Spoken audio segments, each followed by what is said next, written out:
Saat Rasulullah tiba di langit ketujuh dan bertemu dengan Nabi Ibrahim, Rasulullah kemudian naik ke Sidratul Muntaha yang merupakan akhir dari perjalanan Mi'raj Nabi Muhammad SAW. Sidratul Muntaha adalah sebatang pohon besar, di tunasnya mengalir 4 sungai menuju surga. Adapun 2 sungai mengalir ke bumi, daunnya selebar telinga gajah yang terdapat belalang emas. Namun, perjalanan Rasulullah naik ke Sidratul Muntaha tidak ditemani malaikat Jibril. Malaikat Jibril menolak menemani Rasulullah naik ke Sidratul Muntaha dengan alasan batas kemampuannya hanya sampai di langit ketujuh. Jika malaikat Jibril memaksa masuk ke Sidratul Muntaha, maka ia akan hancur. Saat Rasulullah SAW sampai di Sidratul Muntaha, dalam kebingungannya bagaimana mengucap salam, Allah Subhanahu wa Ta'ala memberinya wahyu kepada beliau berupa ucapan salam kepadanya.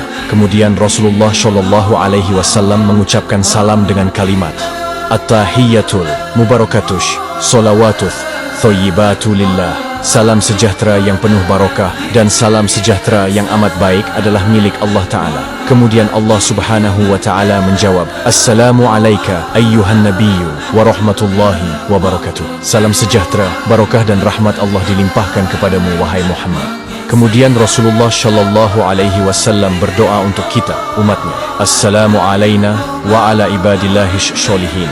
Kesejahteraan semoga terlimpah kepada kami semua hamba Allah dan hamba-hambanya yang soleh. Saat itu Rasulullah SAW menerima perintah dari Allah Subhanahu wa Ta'ala untuk umat Islam untuk mengerjakan solat 50 waktu dalam sehari.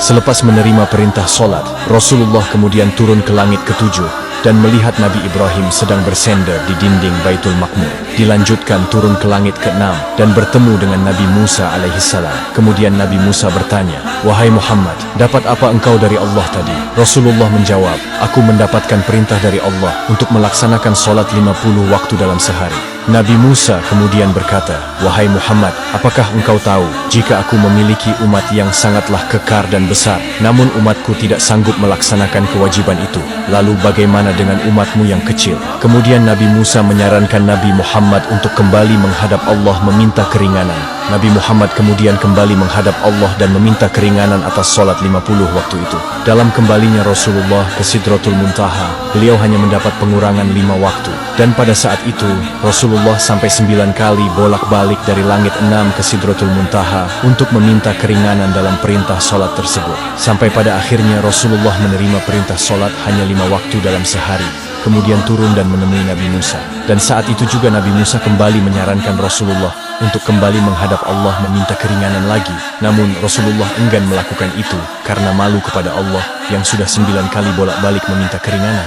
Dengan senyumnya Rasulullah berkata, Aku sudah diberikan oleh Allah yang paling pokok 5 waktu.